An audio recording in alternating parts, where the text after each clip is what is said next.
नमस्कार दोस्तों, मैं विजय तिवारी। स्वागत है आपका हमारे YouTube channel the book society में, जहां हम आज की क्लास में सब्जेक्ट कोड बीपीएससी 132 के चैप्टर नंबर 14 की चर्चा करेंगे। चैप्टर का नाम होगा सांप्रदायिकता। इससे पहले 13 चैप्टर की वीडियो ऑलरेडी चैनल पर अपलोड है। यदि आपने उन लेक्चरों को नहीं सुना है तो सबसे पहले उन लेक्चरों को जरूर सुन लीजिए। इसके साथ साथ यदि आप हमारे चैनल पर नए हैं तो चैनल से जुड़ना ना भूलें। तो चलिए शुरू करते हैं आज की क्लास और समझते हैं कि भारत में सांप्रदायिकता का विकास किस प्रकार से हुआ। तो देखो, सांप्रदायिकता सबसे पहले क्या है हम ये समझ लेते हैं। तो देखो, जब एक कम्युनिटी को ये लगता है, जब एक समुदाय को ये लगता है कि उस समुदाय की समस्याओं की जो जड़ें हैं, वो जो जड़ें हैं वो दूसरे समुदाय की वजह से हैं। यानी कि जब एक समुदाय को ये लगता है, एक धर्म को ये लगता है कि भैया हमारी समस्याओं की सारी जड़ें कौन है, वो दूसरा धर्म है, दूसरा समुदाय है, और उसके आधार पर जब हिंसा होती है तो हम उसको नाम देते हैं सांप्रदायिकता का। उस हिंसा को नाम देते हैं सांप्रदायिक हिंसा का। लेकिन ये चीज़ें एकदम से नहीं हो जाती हैं, इसके पीछे एक प्रोसेस होता है और उस प्रोसेस को ही हम इस चैप्टर में पढ़ेंगे। तो चलिए शुरू करते हैं आज की क्लास। तो देखो, सबसे पहले चैप्टर की एक प्रस्तावना दी गई है और प्रस्तावना ये कहती है कि हर एक सोसाइटी में जो व्यक्ति है उसकी व्यक्ति की अलग अलग पहचानें होती हैं।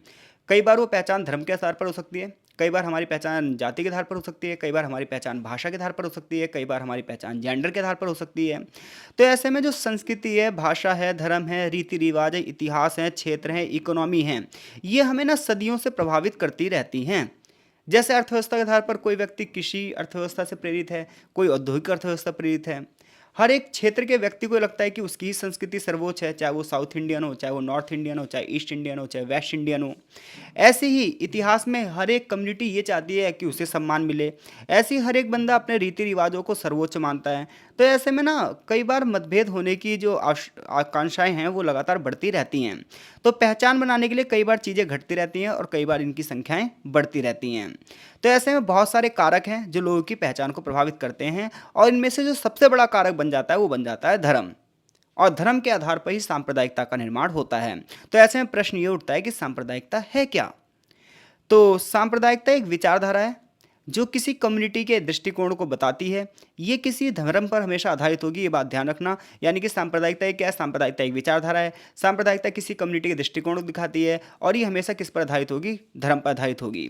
जैसा कि विपिन चंद्रा जो इतिहासकार हैं, उन्होंने अपनी किताब भारत की स्वतंत्रता के संघर्ष में ये बात बताई है कि भारत में सांप्रदायिकता कैसे विकसित हुई।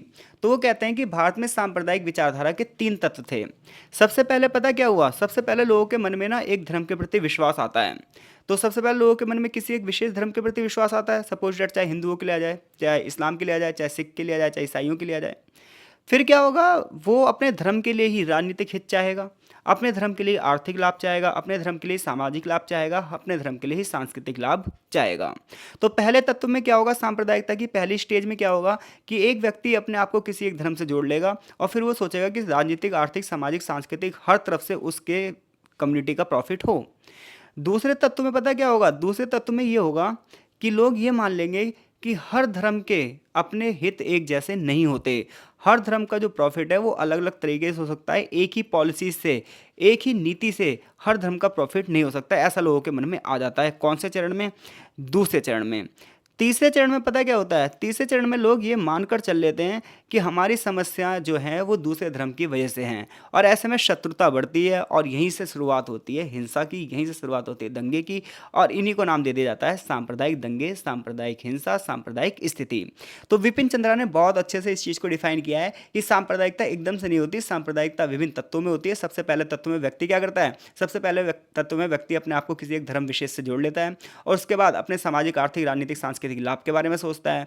दूसरे टॉपिक में यानी कि दूसरे तत्व में वो क्या कहता है, दूसरे तत्व में ये होता है कि व्यक्ति दूसरे वाले धर्म से वैमनस्य बढ़ावा देता है, दूसरे वाले धर्म के विरोध में आ जाता है। उसे लगता है कि उसकी समस्या की जो जड़ें है वो दूसरे धर्म की वजह से है, दूसरी कम्युनिटी की वजह से है, और तीसरे स्तर पर शत्रुता आ जाती है और दंगे और फसाद होने लग जाते हैं।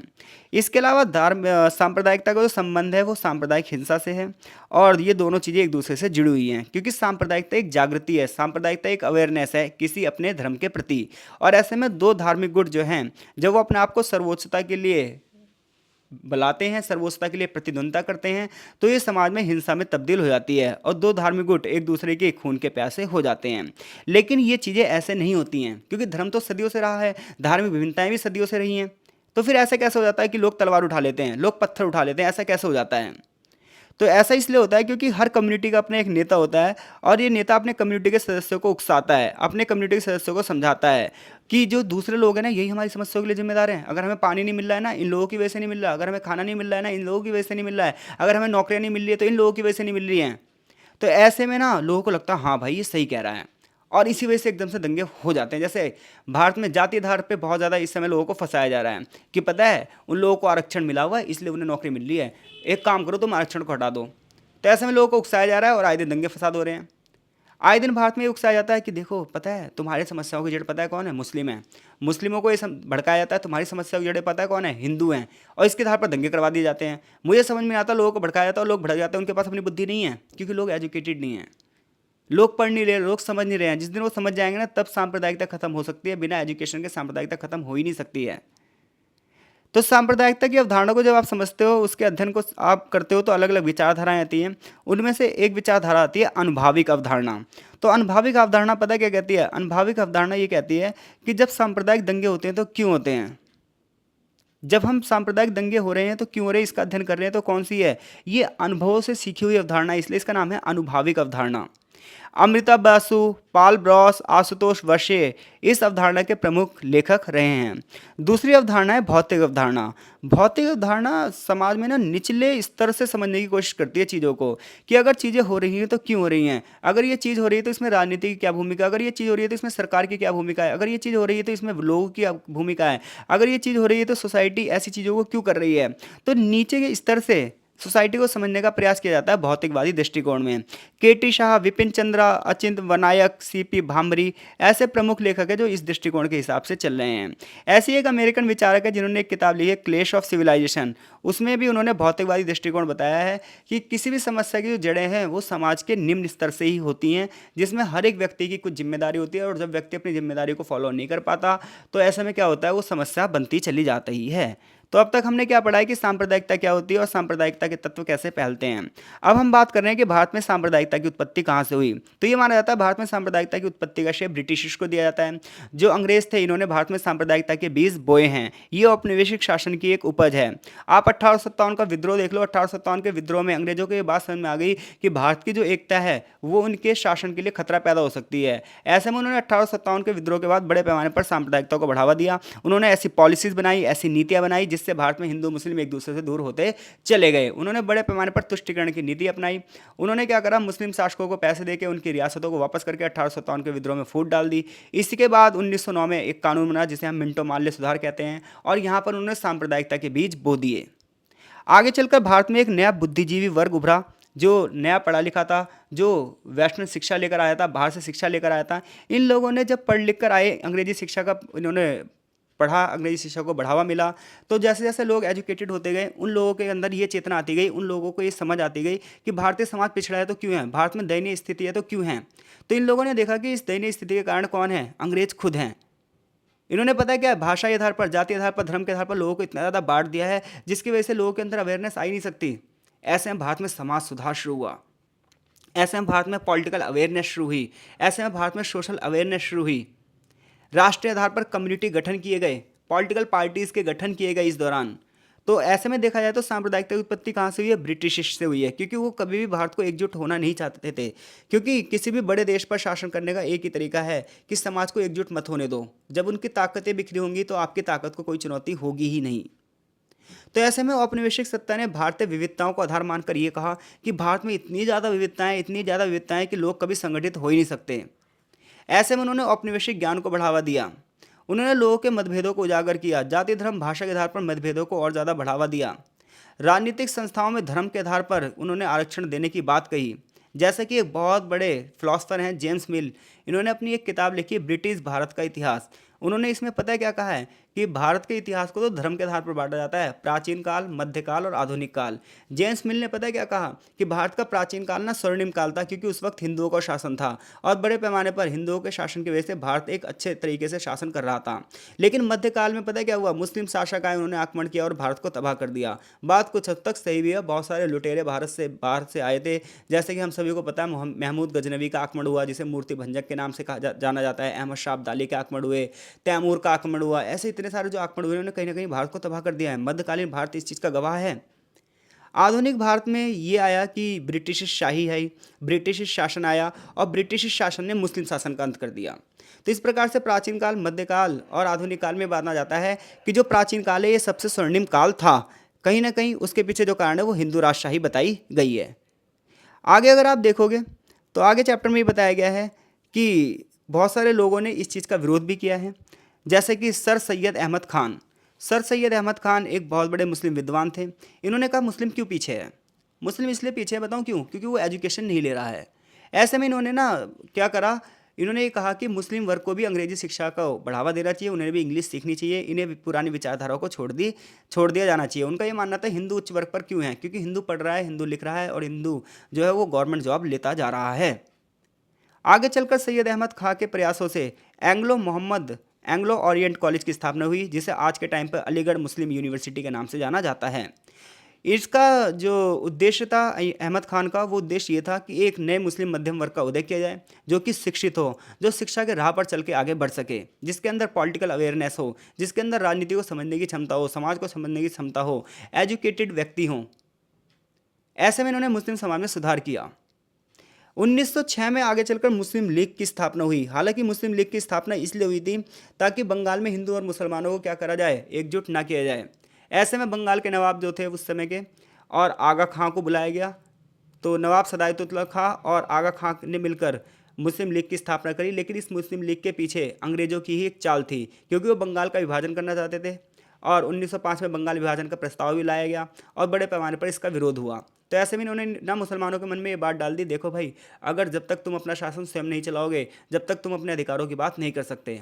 ऐसे में 1906 में मुस्लिम लीग की स्थापना हुई और आगे चलकर इसमें एक बहुत बड़ा नाम आया मोहम्मद अली जिन्ना का, जिसकी वजह से भारत का विभाजन तक हो गया। आज भारत के 3 टुकड़े हो गए हैं, जहां उस समय 2 टुकड़े हुए थे, पूर्वी पाकिस्तान और पश्चिमी पाकिस्तान। आज उसे बांग्लादेश के नाम से हम जानते हैं। तो देखा जाए तो भारत में सांप्रदायिकता की जो उत्पत्ति वो ब्रिटिश शासनकाल के दौरान से ही रही और आगे चलकर ये और ज़्यादा मैच्योर होती गई है। और वर्तमान में आज हम देखते हैं जो इतना ज़्यादा आज लोगों के मन में हिंसात्मक भय आ चुका है, आज लोगों के मन में जो हिंसात्मक भावनाएं आ चुकी हैं, उसका कारण आज की चीज़ें नहीं है, उसका कारण है आज से सदियों पुरानी चीज़ें। हिंदू और मुसलमानों के बीच में कंपटीशन को देखते हुए, प्रतिस्पर्धा को देखते हुए सरकारी नौकरियों में आरक्षण और विधायी निकायों में और भी ज़्यादा उन्हें प्रतिनिधित्व दिया गया। कुछ इतिहासकारों ने यह बताया है कि मुस्लिम आक्रमणकारियों ने हिंदुओं की प्रतिष्ठा को बर्बाद किया है। कुछ इतिहासकार कहते हैं कि ब्रिटिश सत्ता ने इस्लाम की प्रतिष्ठा को बर्बाद किया है। ऐसे में इस्लाम की प्रतिष्ठा जब भी वापस आ सकती है जब इस्लाम का शासन फिर से भारत में आ जाए, ऐसा कुछ लोगों की विचारधाराएं हैं।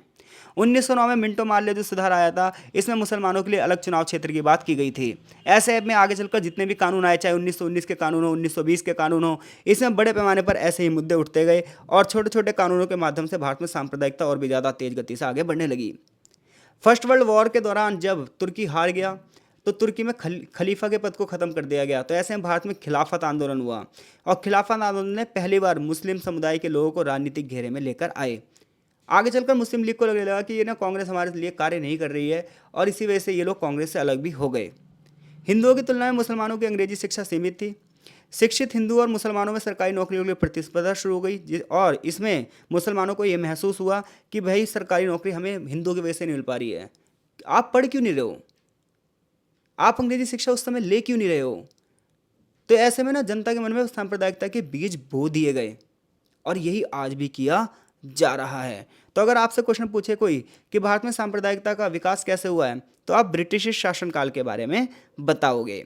आगे चैप्टर में सांप्रदायिकता और राज्य की नीति के बारे में वर्तमान में बताया गया है। तो देखो, सांप्रदायिकता ना बहुत सारी कम्युनिटी के बीच में हिंसा को बढ़ावा देती है और भारत में ऐसे बहुत सारे उदाहरण रहे हैं। चाहे आप 1984 के सिख दंगे देख लो, चाहे आप भारत में हिंदू मुस्लिम के आधार पर आए दिन छोटे छोटे दंगे होते रहते हैं, उन्हें देख लो, गुजरात दंगों को देख लो आप। तो ऐसे बहुत सारे विभिन्न जगह है ऐसी। जब आप आज़ादी का इतिहास पढ़ोगे तो नौखली के दंगे देख लो। नौखली गांव में ऐसा कोई भी हिंदू नहीं था जिसे जो बच पाया हो, सबको मार दिया गया। बाद में गांधी जी वहाँ पर गए।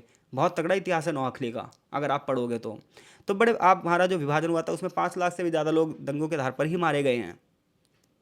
तो आप देखोगे सांप्रदायिकता हमारी जो कम्युनिटी का इतिहास बन चुकी है। भारत में बहुत सारे उदाहरण हैं सांप्रदायिक हिंसा के। आज सांप्रदायिक हिंसा धर्म की राजनीति का इस्तेमाल करने का परिणाम बन चुका है, वोट बैंक की राजनीति का परिणाम बन चुका है, चुनावी राजनीति का भाग बन चुका है। राजनीति और सांप्रदायिकता एक दूसरे को आज प्रभावित कर रहे हैं। राजनीति हमेशा ऐसी पॉलिसीज बना रही है जिससे सांप्रदायिकता बढ़ रही है और जनता को ये बात समझ में नहीं आ रही है। राजनीति सांप्रदायिक राजनीति में विभाजन की भूमिका अदा कर रही है। आज सरकार जो है सांप्रदायिकता को रोकने में अपनी भूमिका नहीं निभा रही है, बल्कि सांप्रदायिकता को बढ़ाने में अपनी भूमिका निभा रही है। आज बड़े पैमाने पर बहुत सारे प्रेशर ग्रुप्स हैं, बहुत सारे विभिन्न वर्ग हैं जो कि इसलिए कार्य कर रहे हैं, जिसमें बहुत सारी धार्मिक कम्युनिटी भी हैं जिनके सीधे सीधे विभाजन को और ज़्यादा उन्होंने बढ़ावा दिया है। भारत में राज्य का स्थान विरोधाभासी स्थिति में, एक और तो राज्य ये कहता है, भारत सरकार ये कहती है वो धर्मनिरपेक्ष है, तो वहीं वो जो नए नए नियम बनाना चाहती है, नए नए कानून बनाना चाहती है, नई नई टेक्नोलॉजी का यूज़ करना चाहती है, देश को विकास के रास्ते पर ले जाना चाहती है, मॉडर्नाइजेशन की बात करती है, तो वहीं दूसरी ओर पता है वो क्या है, भारत के समाज से जुड़े रहना चाहती है, क्योंकि वोट लेने तो समाज से तो जुड़े रहना पड़ेगा। और सीधी सी बात है, समाज भी हमारा ऐसा ही है विरोधाभासी स्थिति में। हमारा समाज भी एजुकेटेड होना चाहता है, हमारा समाज भी विश्व के कल्चर को एक्सेप्ट करना चाहता है, हमारा समाज भी मॉडर्न होना चाहता है, तो वहीं हमारा जो समाज है वो वैसी ना पुरानी पुरानी रीतियों से चिपका भी रहना चाहता है, वो उन्हीं रूढ़िवादी विचारधाराओं से आज भी चिपका रहना चाहता है। जहाँ एक और महिलाओं के अधिकारों की तो बात करता है हमारा समाज, वहीं दूसरी ओर अपने महिलाओं का ही शोषण करता है हमारा समाज। एक और लोग बाग जाति धर्म भाषा के आधार पर खत्म करने की चीज़ों को बात करते हैं और इक्वलिटी की बात करते हैं, तो वही लोग जाति धर्म भाषा के आधार पर क्या करते हैं, वाद विवाद भी करते हैं। जहाँ एक और आज हम कहते हैं कि धार्मिक व्यवस्था नहीं है, धार्मिक सद्भाव है, भाईचारों को बढ़ावा देना चाहिए, तो वहीं और हम खुद ही क्या करते हैं, उस चीज़ को बढ़ावा देते हैं। तो सांप्रदायिकता को लेकर हमारी दोहरी स्थिति है, तो हम में से गवर्नमेंट है तो गवर्नमेंट की भी दोहरी स्थिति होगी। और ऐसे में हम देख सकते हैं मुस्लिम पर्सनल लॉ को लेकर कितना विवाद रहा। यहाँ पर लिखा है कि जो है विवाह की जो आयु होगी महिलाओं की वो क्या होगी, और 3 तलाक जैसे जो मुद्दे हैं वो क्या ये महिलाओं को सम्मान देने के लिए नहीं है। तो ऐसा मुद्दा ये उठता है कि मॉडर्नाइजेशन को बढ़ावा दिया, आधुनिकता को बढ़ावा दिया जाए, या सामाजिक परंपराओं से चिपका रहा जाए। ऐसे में जब सरकार मॉडर्नाइजेशन को बढ़ावा देती है, आधुनिकता को बढ़ावा देती है, तो समाज के एक वर्ग को लगता है कि वो उनके हितों के साथ क्या कर रही है, छेड़छाड़ कर रही है, इस वजह से भी सांप्रदायिकता बढ़ती है। ऑपरेशन ब्लू स्टार जहाँ इंदिरा गांधी की हत्या कर दी गई सिख दंगों में, ये एक नासमझी ही तो थी। क्या देश का विभाजन कर दिया जाए? अगर देश के विभाजन को रोकने के लिए कुछ लोगों को मारना पड़ रहा है तो क्या दिक्कत है? क्या ऑपरेशन ब्लू स्टार गलत था? ये मुद्दा आज तक बना हुआ है। सबरीमाला केस में जो है वो हिंदुओं की आस्था को बहुत ज़्यादा उत्पीड़न पहुंचाया गया कि सबरीमाला जो मंदिर है उसमें महिलाओं के प्रवेश को अनुमति नहीं थी, लेकिन सुप्रीम कोर्ट ने ये निर्णय दिया 2019 में कि सबरीमाला में भी महिलाएं जा सकती हैं। तो ऐसे में कुछ चीज़ें रही हैं, राजनीति की कुछ पॉलिसीज़ रही है, जिसने कहीं ना कहीं सांप्रदायिकता को देश के अंदर और भी ज़्यादा बढ़ावा दिया है। आगे हम बात कर रहे हैं सांप्रदायिकता और मीडिया की। तो देखो, मीडिया किसी भी समाज का चेहरा होती है, मीडिया किसी भी समाज में विचारधाराओं का निर्माण करती है। आज बड़े पैमाने पर चाहे इलेक्ट्रॉनिक मीडिया हो, चाहे प्रिंट मीडिया हो, अखबार हो, मैगजीन हो, चाहे टेलीविज़न चैनल हो, सोशल मीडिया हो, व्हाट्सएप, फेसबुक, ट्विटर, ईमेल हो, आज बड़े पैमाने पर लोगों को अवेयरनेस फैला रहे हैं। आज बड़े पैमाने पर लोगों के अंदर की विचारधाराओं को बढ़ा रहे हैं। लेकिन ऐसे में फेक न्यूज़ के माध्यम से आज बड़े पैमाने पर सांप्रदायिक तनाव पैदा कर दिया गया है। मीडिया में बड़े बड़े पैमाने पर अफवाहें फैलाई जा रही हैं। सोशल मीडिया की पहुंच अब बहुत ज़्यादा हो चुकी है और इसको कंट्रोल करना आज सरकार के भी दम नहीं है। ऐसे में क्या मुद्दा उठ रहा है? ऐसे में ये मुद्दा उठ रहा है कि विभिन्न व्हाट्सएप ग्रुप के माध्यम से, विभिन्न इंस्टा ग्रुप के माध्यम से, विभिन्न फेसबुक ग्रुप के माध्यम से सांप्रदायिकता को बढ़ावा दिया जाता है। ऐसे में सरकार को चीज़ें पता तो चलती हैं, लेकिन जब तक बात हाथ से निकल जाती है। तो आज हम देखें तो मीडिया अपने नए रूप में विचारधाराओं को फैलाने में मदद कर रहा है। आज बड़े पैमाने पर संगठन, क्लब, अखबार, नॉवेल, टेक्स्ट बुक और इत्यादि के माध्यम से विचारों को फैलाया जा रहा है। ऐसे में एक काल्पनिक कम्युनिटी की स्थापना हो रही है जो कि एक दूसरे से जुड़ी हुई है, लेखों के माध्यम से, विचारों के माध्यम से। आज बड़े पैमाने पर आप देखते हो बायकॉट का चलन चलता है, हैशटैग का चलन चलता है। एक छोटे से मुद्दे पर लाखों लोग एकदम से एकजुट हो जाते हैं, किसकी वजह से? मीडिया की वजह से। तो ऐसे में मीडिया को एक पॉजिटिव भूमिका निभानी चाहिए। तो मीडिया पर सेंसरशिप भी लगाई जा रही है, क्योंकि कई बार कुछ फिल्मों के माध्यम से, नाटकों के माध्यम से किसी एक कम्युनिटी को ना बहुत ज़्यादा प्रभावित किया जाता है। इसकी वजह से उस कम्युनिटी को ये लगता है कि यार हमारे साथ ना कहीं भेदभाव हो रहा है, और इसकी वजह से भी सांप्रदायिकता बढ़ती है। आपको एक छोटी सी ना केस स्टडी से चीज़ें समझाता हूँ। जब भारत में कहीं पे ना कोई क्राइम होता है, तो इस क्राइम में ना क्रिमिनल की बात नहीं होती। सबसे पहले पता है क्या देखा जाता है? बंदा किस धर्म का है। मरने वाला बंदा हिंदू है और मारने वाला मुस्लिम है क्या? अगर दोनों ही बंदे, मरने वाले और मारने वाले, हिंदू हैं, तो फिर बात जाति पर जाती है कि जो बंदा मरा है वो किस जाति का, जिसने मारा वो किस जाति का है। तो इस प्रकार से मीडिया ना खुद ही चीज़ों को बढ़ावा देती है, जबकि मारने वाला हमेशा क्रिमिनल होता है और मरने वाला हमेशा पीड़ित होता है। तो पीड़ित और क्रिमिनल जैसे शब्दों का यूज़ करना चाहिए ना। ऐसे शब्दों का प्रयोग क्यों करते हैं कि इस जाति के लोग ने इस जाति को मारा, इस धर्म के लोग ने इस धर्म को मारा? तो कहीं ना कहीं मीडिया खुद ही ना सांप्रदायिकता को बढ़ावा देती है भाई। तो राज्य की भूमिका सांप्रदायिकता को बढ़ाने में किस प्रकार से है, मीडिया की भूमिका सांप्रदायिकता को बढ़ाने में किस प्रकार से, अगर इन प्रश्नों का उत्तर आएगा तो आप देने में सक्षम है। आगे चैप्टर का सारांश है, चैप्टर यहीं फिनिश होता है। मिलते हैं आपसे इस कड़ी के अंतिम चैप्टर में, जिसका नाम होगा दल और दलीय व्यवस्था, चैप्टर नंबर 15। तब तक के लिए आपका बहुत बहुत धन्यवाद। आशा है चीज़ें आपको समझ में आ रही होंगी। वीडियो को लाइक और चैनल को सब्सक्राइब जरूर करें।